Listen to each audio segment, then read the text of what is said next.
Hi, it's Jeff Altman, the Big Game Hunter, and welcome to Career Coach Office Hours.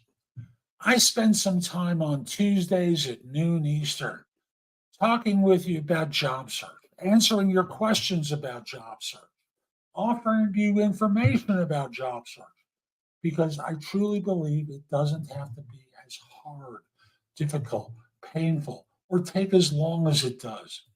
It's just the skills needed to find a job are different from those needed to do a job. And what I try and do here is field your questions. Now, sometimes I know you can't make it live, so mark that you'll attend on LinkedIn. Send me your question in advance. Watch the replay, marking that you're going to attend, even though you may not. What that does is it lets LinkedIn know that they should send you the link for the replay. So I've received a number of questions in advance of the show, but I want to talk about interviews with the team first before getting around to the questions. Because even with me, the content I've created really focuses on a couple of constituencies in job search and in interviewing. There's the screener, there's the hiring manager, there's the executive. I haven't really spent a lot of time talking about the peer interview, the interview with the team, the people you'd be working with, and how to deal with it. Now, the peer interview, the interview with the team, is pretty close to the interview with the hiring manager, except they have a different view of what they want to see from you. And what they want to see is someone that they can trust, someone who's competent, someone that they'll like working next to. And thus, it's not just simply what you say, but how you inspire confidence in them that they can trust you. Normally, I'll talk about competence, self confidence, character, chemistry, charisma, that you care, that they can connect because they want to trust you, as being the values that firms look for in an interview. But the trust factor, backing it up, they want to see the competence. Self confidence gives them confidence that they can trust you. Character, I'm not sure that that really comes across in the questioning there. Chemistry, they like you. Yeah, that's important to them. That you care, that it's more than a job for you, and that they can trust you. That's probably as far as it really goes. So remember this when you get to the interview with the team. When you get to the interview with the manager, it's a little bit different because they have a higher level perspective on what they should be evaluating for. But the team, you're working side by side with them. So remember that and give them lots of eye contact, be friendly with them, be trusting with them, even though they may say no. Another thing I happened to notice on LinkedIn today was that there was an article about it's hard to be a job hopper as an office professional, as a white collar worker, because there's just fewer jobs out there. Duh! I've been talking about this for more than a year. That the government statistics basically don't address people on LinkedIn. And there's a hello here from Jordan. Nice to see you, Jordan. Thank you. And the government statistics on LinkedIn, when I see them, basically say everything's great, everything's wonderful, lots of hiring. But it's not hiring for people who would be on LinkedIn. Last month was really the first time that I saw anything that related to a LinkedIn user, in that tech jobs were up.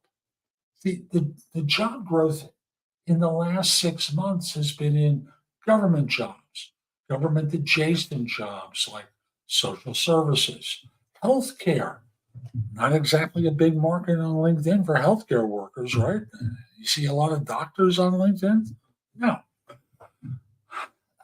Leisure and hospitality. You can get a table at a restaurant, be served in a reasonable amount of time, and they'll pour your drink for you pretty quickly. But if you work as someone on a job that LinkedIn deals with, not so much. So it doesn't surprise me that job hopping is down pretty dramatically because firms are not hiring for people like you. As a matter of fact, job cuts after the new year have increased for office professionals. So I want to encourage you in your current organization for however long you remain, if you're still in one, you have to manage up beyond your manager and make sure people know how capable you are, that they know, like, trust, and respect you and value you, not simply at your manager's level, but one up from that, so that this way there's less of a likelihood of being cut. No likelihood because decisions are made a couple of rows up from you. So just be aware that you want to have more than one advocate for you because often your manager is scared of losing their own job and are just going to basically do a yes boss at the time that cuts might occur. So, just a couple of ideas for you for today and what you can do to try and stem off a possibility of a staff. Okay. So, as I mentioned earlier, I've received a number of questions. And if you've got a question for me, put it into chat so I can answer it live. Okay. Now, this person wrote, what are the odds of getting a job through recruiters?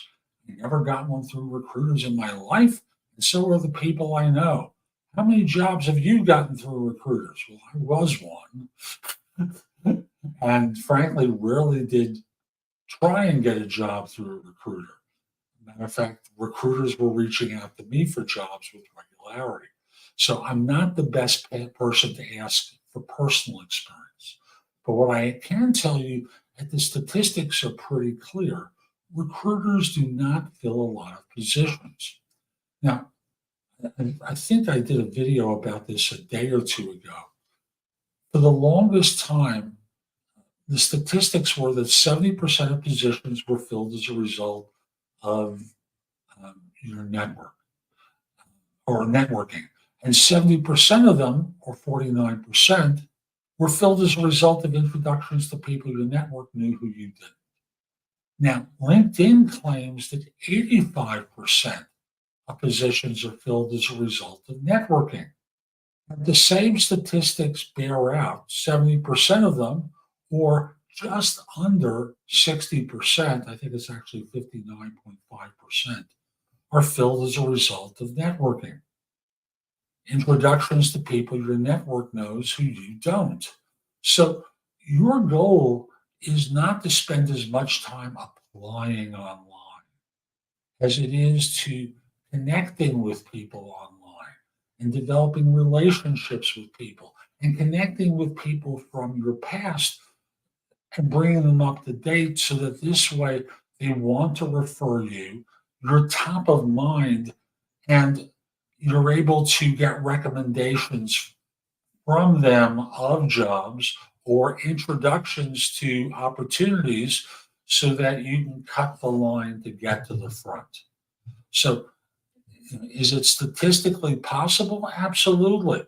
And in that example of 70% of positions are filled as a result of networking, the other statistics were 22% of positions were filled by recruiters, and about 7.5, 8% were filled as a result of advertising. But the truth is, a lot of recruiters use job ads. So I just combined the two numbers together and would say about 30% of positions are filled as a result of recruiters and job ads. So my encouragement to you is to spend more time connecting and networking than just simply applying. Okay. I've got another one for you. And just as a reminder, put your questions in the chat so I can answer them today. Okay. Yes, this one was a fun one. Is it okay to ask a recruiter how much their budget is for a role I'm applying for before we meet for an interview? I just don't want to waste both of our time interviewing and later on learning that the offer is way lower than what I can accept. Absolutely. And the way I suggest you do that is what I call defer and deflect. because they're going to ask you about what you're looking for. And this could be in your first screening call with them before they do the official interview. So uh, they may say to you, so how much are you looking for?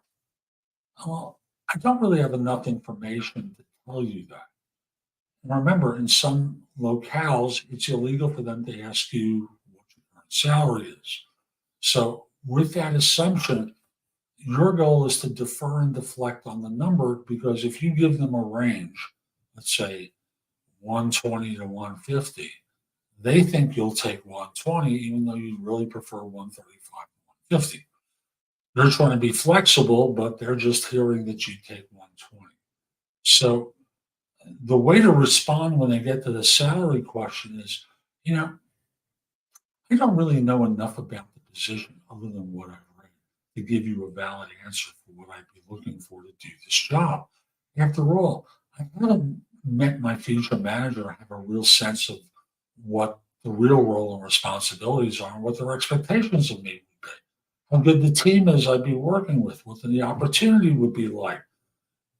Would it be possible for us to connect about this after the next round, if there's going to be a next round? And then you continue on by saying, and by the way, what's the budget for this job? Because after all, if it's too low, I don't want to waste your time or mine interviewing for something that there's no possibility I would say yes to. And that's the way you do it.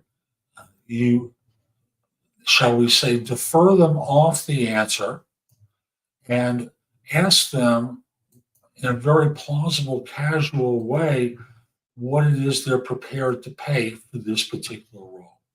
Okay? And again, put your questions about job search into chat so I can answer them live. Now, I've got more, and let's see now. Oh, yes, I remember this question.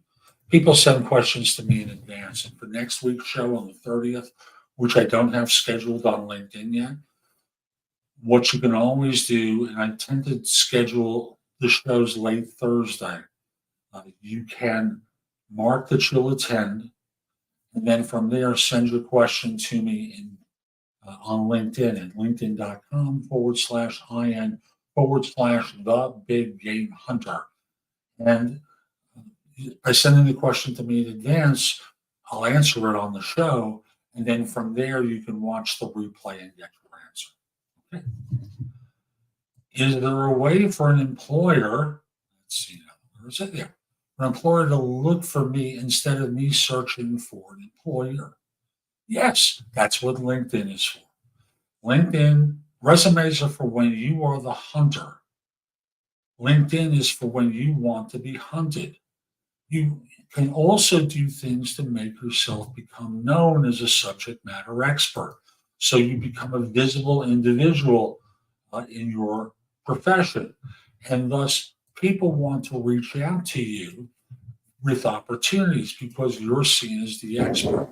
And if you are relatively inexperienced, this doesn't work yet. You have to build yourself up to the role where you're a speaker, you're on stage, you're doing things that get people to know, like, trust, and respect you for your knowledge and expertise. That takes time. It's not like you can do this tomorrow afternoon at 2 o'clock and the calls are going to start coming in.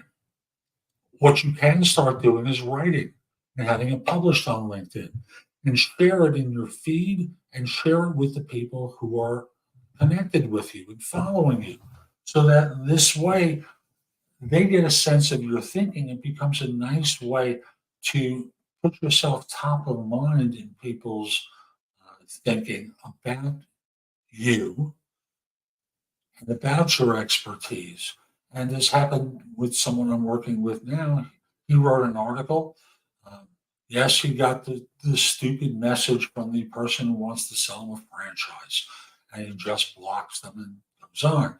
And then he's gotten requests for an interview from someone from a very substantial firm in his field that he's competed with, and now they want to talk with him about it. So, writing for LinkedIn, being a YouTuber and sharing it on LinkedIn are all good ways of developing a following that knows, likes, trusts, and respects you, so that in this way, they're reaching out to you with opportunities based upon your expertise. There was someone I worked with many, many years ago when I still did recruiting, and he was an AVP at a bank, and we got him on stage presenting at conferences, which caused another large bank to reach out to him for an SVP role. And while there, because he continued this strategy, he got reached to by one of the large management consulting firms where he became a partner, a country manager and partner before his departure from them some years later. It was a great strategy, and that strategy can apply for you. But the idea is to be known for your expertise. That's really what makes them want to contact you. Okay. Should you consider professional assistance to make your resume ATS friendly and increase your chances of landing? I think ATS friendly is one of these overhyped skills. I did it for someone at one point because they wanted an ATS friendly resume. But I said, really what we're doing is stripping out any sorts of attractive fonts and simplifying the appearance of the resume. We want to simplify the resume so that the system can process it effectively. So most systems can handle a Word file. They can handle a PDF. They don't like embedded headers. So if you do have embedded headers on your website, get rid of them. And that will help you a lot. But should you get professional assistance? I personally don't think it's necessary. Really, I don't think you need to do that. Now, you may have noticed I've got something here pointing to jobsearch.community. That's my site where I've got all my video courses, books, and guides available to you. And I have different tiers of service. So I've got some free courses, PDFs, and such on the homepage at jobsearch.community. Sorry. Today, there we go, at jobsearch.community. If you become an insider, you get access to all my video courses, books, and guides. And you can message me with your job search questions. I'll answer them within 24 hours. Usually it's much less than that. But just in case, within 24 hours. Become an Insider Plus member, which, by the way, an Insider is $49 a month as of now. An Insider Plus member is $79 a month. And you get everything that I previously mentioned. Plus, you get me on 2 Zoom calls a month. If you have an emergency, I'll do another one. They talk about 2 Zoom calls a month, plus all my video courses, books, and guides. Plus, you can message me for advice. Lastly, there's Insider Premium membership, which has individual and group coaching options for it. And you get all my video courses, books, and guides. You get the ability to message questions to me. 2 Zoom calls a month plus coaching. So again, that's Insider Premium membership. Regardless, jobsearch.community has great resources available for free and very inexpensively. My video courses, I was charging $49 a month for $49 for individually as a one-time purchase. And I've got like 21 different things there now, not just simply my interview course, but a lot more. So again, go to jobsearch.community. Sorry, it's this one. Jobsearch.community. Become a member there. Minimally, download the free content because it will help you. Okay. I've got more questions available today. And let me just copy this one into chat. And the question is, what does it mean when an interviewer says that he can see himself working along with me? Well, it doesn't mean that you're hired. I want to be clear about that because we don't know whether this person has the authority to hire. For all I know, this person would be a peer. This person might be subordinate to you. I don't know. You haven't told me. But what it does tell me is they thought you were capable and competent and thought you might be someone who could work well. They could work well That's it. For all I know, you've got four more interviews or 14 more interviews to go. I don't know which it is, but the fact of the matter is, you did well enough that they're telling you that you're competent, that they could work with you and such. So, this question. Excuse me, I moan when I see questions like this, but Bonnie, my admin, saw this question and put it into chat, knowing I'm not a fan of it. How many interviews would it take to hire someone? The correct answer is as many as the firm needs to evaluate and assess someone to determine whether they're qualified for the role and can fit their organizational culture. That's the truth. Usually they want to look at you more than once. After all, you could just be on perfect behavior at the time of that first meeting. And thus they never get a chance to see you as you really are. So they want to see you more than once. And I think that's a good thing for them and for you. So my encouragement to you is this doesn't really matter. What does matter is on each occasion you meet with an organization, you make them fall in love. No love, no money, no money. Okay, I saw this one. Recruiters, what, being addressed as a recruiter? I don't know. What's the most crucial quality you look for when assessing potential candidates? Okay, so I worked as a recruiter for many years and filled a lot of positions. And one thing I can tell you in answering this question, it's really very simple. As someone who is being paid by a corporation to identify talent, refer them, and have them hired, and have them last for a particular period of time, what's the most crucial quality I would look for is someone qualified to do the job as defined by the role, by the requirements that my client provided to me, and I believed would fit into the culture and its expectations of someone. That's it. No more, no less. Really that simple.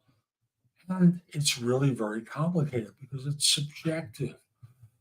The subjectivity comes into the fit into the environment question. So the goal becomes you want them to fall in love. No love, no money, no. It's really that simple. And I've got more. I think it's three more here. And then I'm going to have to do a heartbreak. I was supposed to take my car in for servicing 2 weeks ago, and the rains were so heavy there were flood warnings on my block, and I had to postpone the appointment and just take care of the house. So I'll just simply say I've got to visit the mechanic for an oil change, so I'm going to cut it at 12:30 on the dot. So I'll get to as much as I can between now and then. What are the differences between an interviewee and an interviewer? An interviewer is an employee of a firm that is interviewing someone for a position. An interviewee is someone who is being interviewed. And you could have looked it up online.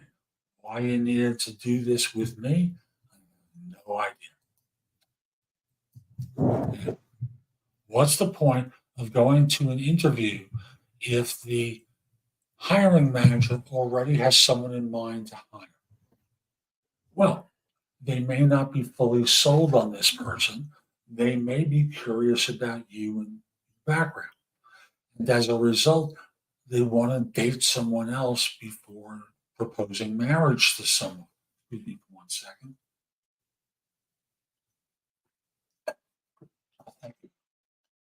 They want to go out on a date with you first before winding up in a situation where they're marrying the wrong person. So they want to check you out because they may not be fully sold on the other person, or your background is something that piques their curiosity. and thus they want to go out on a date with you before committing to someone else. That's what it means. And the last question for today, unless someone puts something in chat for me, is I want to apply for a full-time job, but I'm a college student. Is it okay to ask the interviewer if they offer flexibility for college student employees? Yes, and I do that in the first screening phone call. At the end of the call, let them evaluate and assess you.